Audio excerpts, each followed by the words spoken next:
আপনারা এরকম রাস্তার সাইড থেকে যদি আপনার রাস্তায় বের হতে যান, তাহলে প্রথমে আপনাদের গিয়ার শিফট করতে হবে। গিয়ার শিফট করে আপনারা ডানে সিগন্যালটা দিতে হবে। ডানে সিগন্যালটা দিয়ে আপনাদের যেটা ডান সাইডে লুকিং গ্লাস আছে, লুকিং গ্লাসে দেখতে হবে গাড়ি আসতেছে কিনা পিছন থেকে।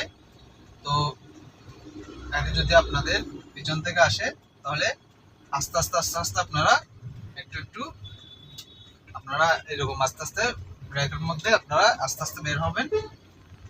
ব্রেকের মধ্যে পা রাখবেন, যদি স্লো হয়ে যায় একদম, তাহলে স্কুটার দিবেন, আস্তে আস্তে বের হবেন। বের হয়ে আপনারা রাস্তায় পুরোপুরি উঠে গেলে তারপর রানিং শুরু করবেন। তো সবসময় মাথা রাখবেন, রানিং